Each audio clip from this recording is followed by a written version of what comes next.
The fireworks factory continues to go off in the OHL, and I'm perfectly fine with it.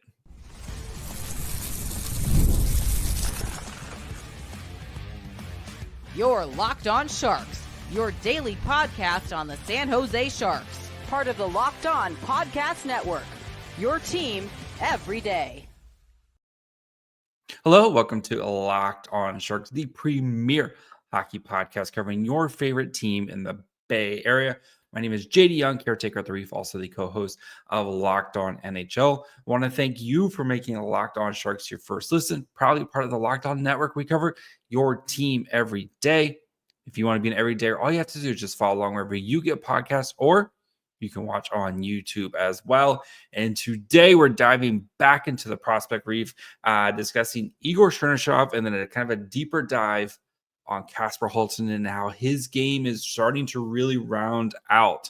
So we're going to look at discuss some of the recent games, especially with Chernyshov, his recent performances, and then kind of look at also Kasper Halttunen's long-term fit, where he's going to kind of fit in with the Sharks. So let's dive in with Igor Chernyshov, who, if you've been sleeping under a rock, or congratulations, Igor Chernyshov, he's pretty good. So Chernyshov this year, in 9 games, he has 12 goals, 15 assists with 34 shots on goal. Not the biggest math guy, but I'll do the math for you. That is 27 points in 9 games. 27 divided by 3. That is 3 points a game. Even 3 points divided by 3 periods in a game, that is a point per period. Absolutely absurd production from Igor Chernyshov, which begs the question, should Igor Chernyshov be playing in a tougher league, right? Remember, he was in the AHL, when he was drafted, he was in the KHL. So he does not, just like Kasper Halttunen, does not have to abide by the CHL NHL agreement, which says basically if a drafted player is under the age of 20 or has less than 4 full seasons of CHL seasons under his belt, he has to go. He either has to be in the NHL or back in his junior league. Since Igor Chernyshov was in the KHL last year, he does not abide by that rule. So a lot of Sharks fans are like, why is this dude not in the AHL? He's clearly too good to be playing in the OHL. And I say, it's good for his development. And you're going to say, but dude, he's destroying a bunch of children, right? A guy who played the KHL, bottom 6 role. He is 6'3", 200 pounds. Like, he is a man among boys for the most part, right?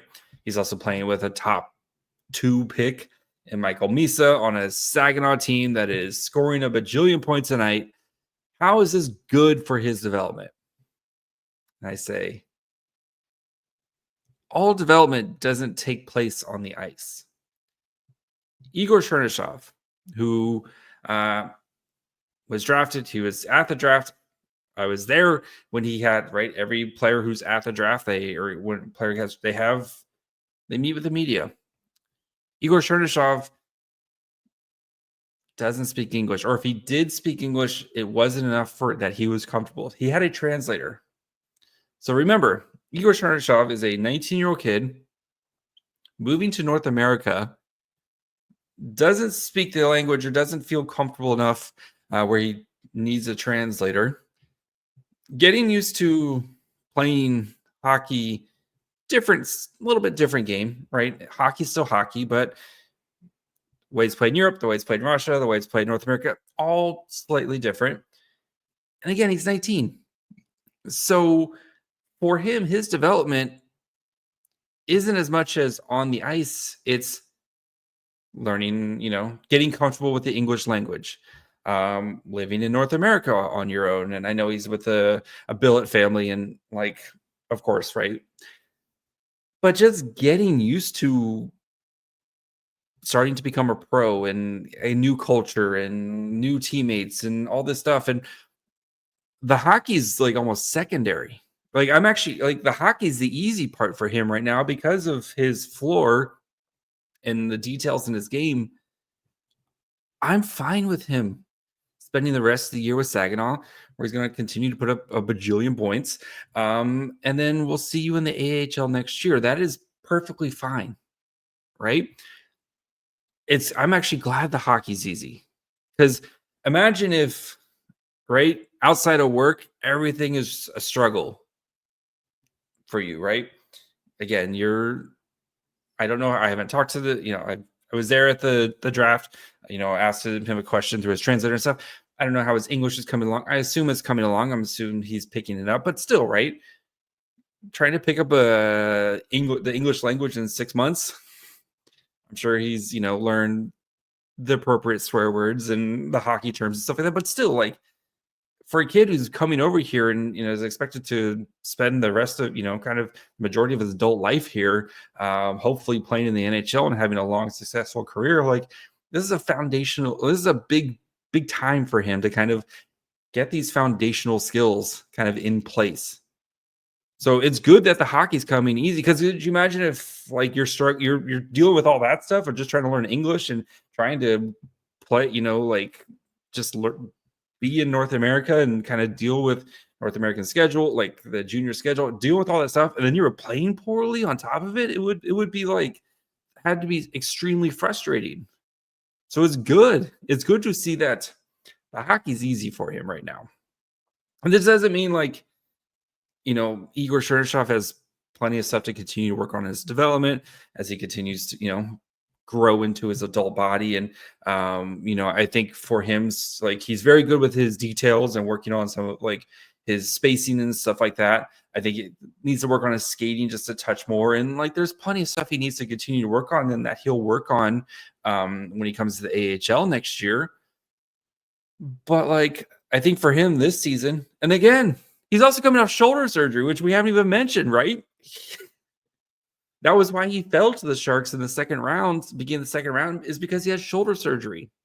So, one, you're learning the language, right? Two, you're also coming off major shoulder surgery that took you off for half a season. I'm glad the hockey's easy as he's kind of rehabbing that and getting that back to 100%. I'm glad the hockey's easy for him, because it takes pressure off of everything else for him. So, again, I know he's got development stuff. There's stuff he's going to need to continue to work on. Like he's not going to be some, wonderkin who drops in the NHL next year and is like a point per game player. Like that's not realistic expectations for him. But right now, his development, it's away from the game of hockey. It's just learning how to be a somewhat functioning member of North America right now. So, yeah, I'm glad the hockey, like, and what he's doing on the ice is ridiculous. And his passing, like, and his decision making, I think are wonderful. And you see, especially again, right? You have a team that has Michael Misa, who's again going to be probably the first or second pick in the draft, depending on who wins the draft. You have Zane Parekh, who was a top 10 pick last year. Like this Saginaw team has got some really, really high-end talent in those two players. And you see you see Chernyshov kind of driving the bus at times. But again, it's very much shared credit, right? We talked with our friend Cam Robinson about these two, but watching the games, and especially like on the power play, right? If you're watching on the power play, wouldn't you think everything runs through Zane Parekh? A lot of the time it gets the puck over to Chernyshov on the half wall and then let him make the decision of where does a puck go from here? Do we try to the backdoor play? And they love that backdoor play in Saginaw, and I cannot wait until it's Chernyshov, and then you have a guy like Quentin Musty next year, or Kasper Halttunen, who we'll talk about here in a little bit, or pick your player, Andrew Podorowski. Pick your player trying those backdoor plays. it's gonna be great. So you have to, again, the 3 points a game like that. He's not going to be some insane production guy in the, when he comes to eventually makes the NHL. Like, I still think he's a highly likely, like a kind of a second line center or second line winger type of player who his job is kind of make life easier for everyone else. I think that's his kind of eventual role.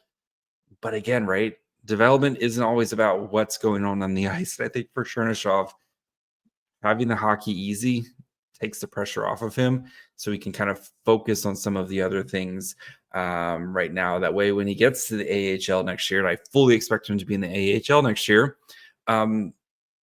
he's ready to then focus on hockey because he'll have kind of the basis down for everything else. So we're going to talk the rest of this episode about Kasper Halttunen, as he's kind of rounding out his game and where he fits in with the Sharks as they continue their rebuild process. So we'll get to that here in just 1 second. Looking for a snack that's both delicious and nutritious? Crack into a good source of protein with Wonderful Pistachios. Wonderful Pistachios is one of the highest protein nuts. Each 1 ounce serving has 6 grams of protein, giving you over 10% of your daily value. Plus, they're packed with fiber and better for you unsaturated fats to help keep you feeling fuller longer. I know some people like the ones without the shells because they're quick and easy. I'm old school. I like the shells. I like cracking them open. I like hearing that sound. Whatever flavor they are, I'm kind of just like a salt guy with them. But you eat them, you use the shells, you build little forts. That's what I like to do. And then you play with your Legos behind the forts. So that's just a tip. Anyway, get snacking and get cracking with a snack that packs a protein punch. Visit wonderfulpistachios.com to learn more. All right, before we continue with Kasper Halttunen, talk about how his game is really rounding out here. Do want to, of course, thank you guys for making Locked On Sharks your first listen. If you haven't yet, perfect time to subscribe as we continue our deep dive on the prospects. We have games actually again starting up next week. And of course, plenty of draft coverage with the Sharks having a pick. It's probably going to be first or second pick in the draft. We'll continue to deep dive into the Sharks the draft prospects. And we'll start looking at kind of late first, early second round guys as well. So plenty of great stuff here at the Locked On Sharks, where, of course, we cover your team every day. Okay, Kasper Halttunen. Little bit of a funky year. Not as Quentin Musty funky, but right. Remember, Halttunen started the season in the AHL with the Barracuda. Played 6 games where he had 2 goals and 2 assists during that time. Suffered a concussion, was out for a couple weeks, then went back to London. Got to London, played a couple games, then was off to World Juniors to play for Team Finland. So it's been a little bit of a weird season with him where he hasn't been in the same place for very long. Halttunen now very much settled back into London, and you're seeing a much different Kasper Halttunen. So right now, Halttunen has in 24 games, he has 10 goals, 17 assists with 104 shots on goal. And while the goal production isn't kind of what you would expect, right? Remember, he scored 17 goals in the OHL playoffs last year, 17 goals in 18 games, which was ridiculous. Even last year with London, right? He had 32 goals in 57 games. And we know Kasper Halttunen, right? That shot, the man loves to shoot the puck. Someone who knows his juniors has said to me multiple times that is the hardest shot I have ever seen in juniors. Right? We know what Kasper Halttunen shoot the puck, right? Because that thing is wicked. But how often, unless you're like that thing is super, super elite, how often in the NHL is that one trick pony guy going to make it, right? You have to be, yes, that shot is special, but it's not like you can just park Kasper Halttunen unless you're on the power play, right? Just park Kasper Halttunen in a spot, say, stand there, we'll get you the puck. Or, majority of the game, last I checked, is played at 5-on-5. And so he has to be able to do other things. And I think Halttunen, despite the production, the production's up a notch, just a tad bit. It's compared to last year when you look at total points.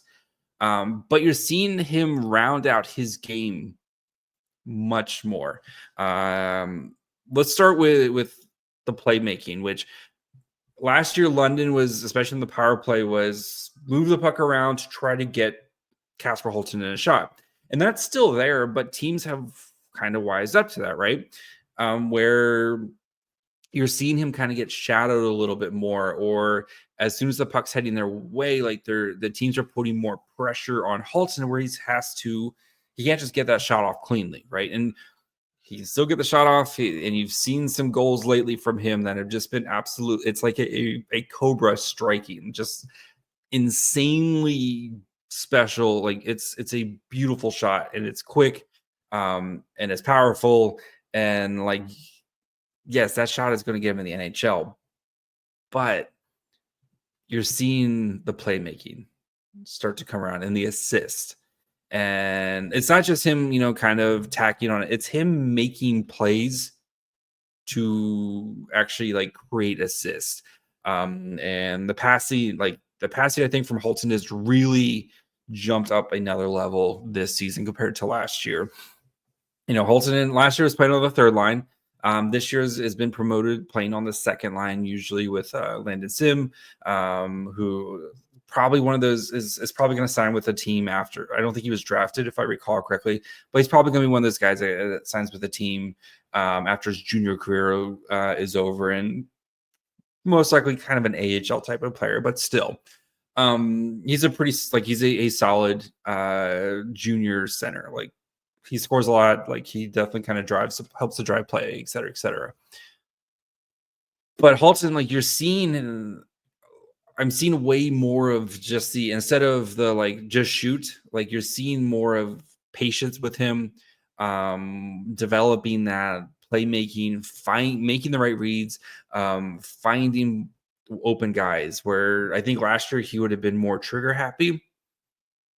And again, he's still shooting the puck plenty of times. Like, he's 105 or 4 shots in 20 some odd game. Like, he's still shooting the puck, 4 or 5 times a game. Like, he's still got plenty of that. But I think the decision making, when is, do I find the pass, or do I find there was a game recently where it was a cross ice pass to Halttunen, and normally he would take that shot, right? Because you have the goalie going from point A, having him slide all the way across. Instead of shooting, he passes it back to another player who's kind of right at the kind of the back door, right? So now the goalie has to go from across, and back. Like, just no chance there.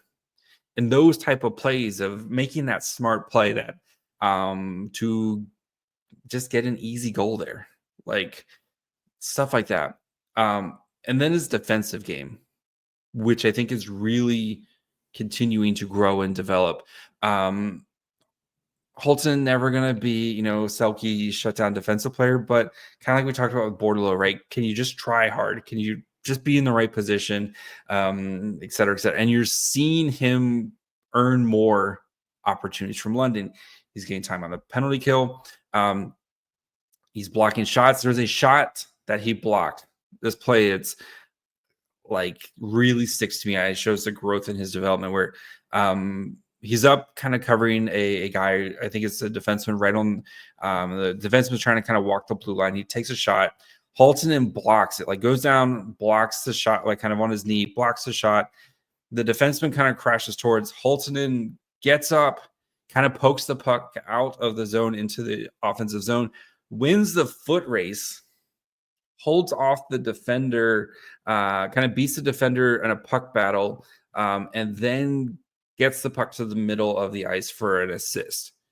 And stuff like that, like where Halttunen was very much kind of a passenger before, you're seeing him be more of a driver. And I think that's good for his development. Is Kasper Halttunen going to be a line driver in the NHL? Probably not. But does he have to be? Is the big question. So we're going to continue talking about Kasper Halttunen, more of kind of how his game's continuing development and where he kind of fits with the Sharks prospect pool. As you have guys again, Celebrini and Smith and Musty and Chernyshov and all these other guys. Where does Halttunen kind of fit in this? So we'll get to that here in just 1 second.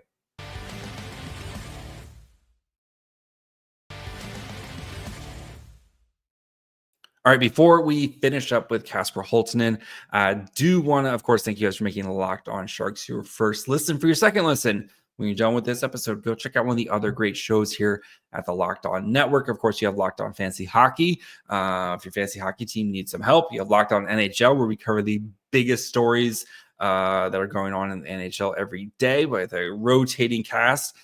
Some dude is on there every Tuesday. You can go check me out there, or one of the shows here in the Bay Area, right?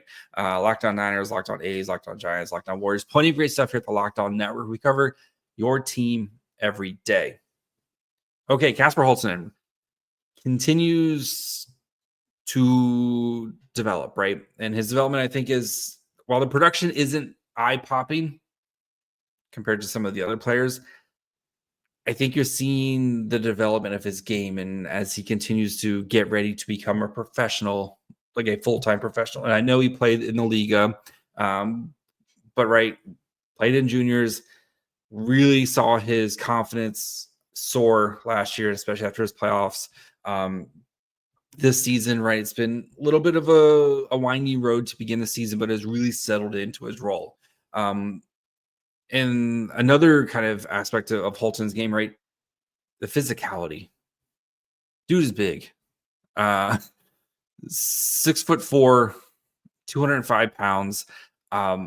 He's a big boy.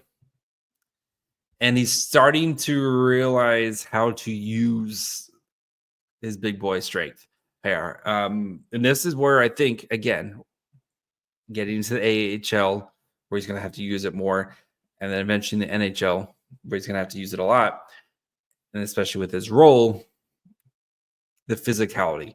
You saw a little bit of it and flashes of it in the AHL in a couple games. And again, he played 6 games. Like, that is a cup of coffee for a guy. Like, I'm sure he was nervous, butterflies, all that fun stuff. Like, I don't think he maybe had a real chance to kind of settle in before his concussion, right?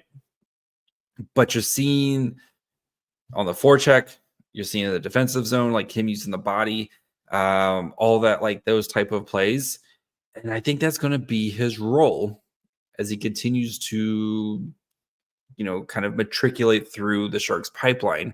Is he's going to have to be a strong forechecker, solid defensively. He's actually sneaky good in the faceoff dot for a winger. He takes a way more draws for London than you would expect. But and then that shot, right? It's special. It is a special shot. But as Kasper Halttunen continues to, like, he's already doing the things that you're expecting him to want to do in the AHL for him to be a successful player. And like I said, I think for him, it's forecheck. You have to be a monster forechecker, and especially for his size.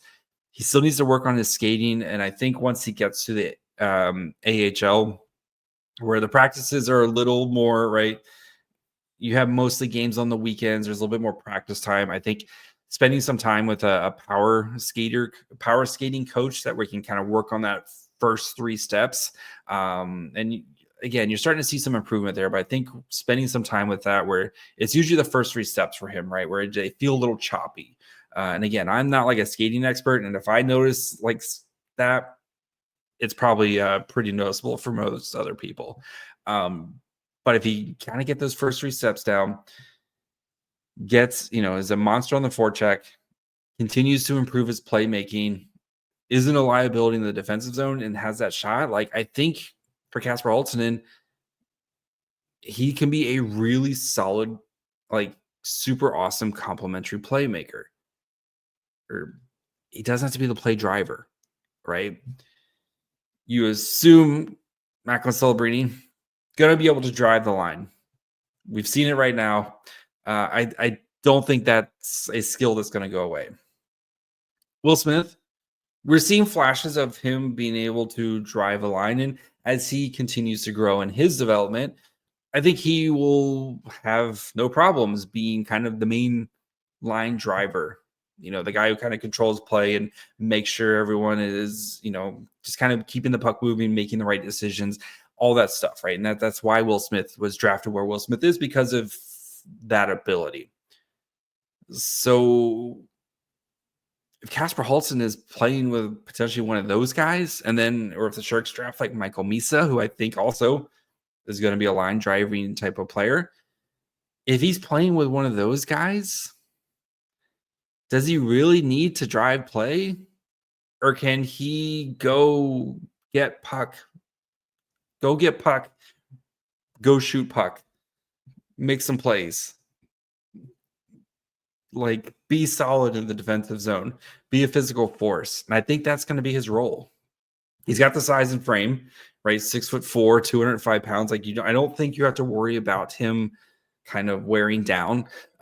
He's used to kind of grew up playing against men, was playing in the Liga, has spent last year playing in the best team in the OHL, and he's playing on the best team in the OHL this year. And he's a big part of why they're one of the best teams in the OHL. Scored a bajillion points, was clutch in the playoffs. Like, he's doing kind of quietly checking all the boxes that you want. And right, but all you see is the shots. And I think that's where I wanted to kind of let people know, like, Halttunen is doing a lot of work under the hood right now to get himself ready to be an AHL player. And I wouldn't be surprised, right? Chernyshov, Musty, Halttunen, I wouldn't be like, all those guys are expected to be on the Barracuda next year.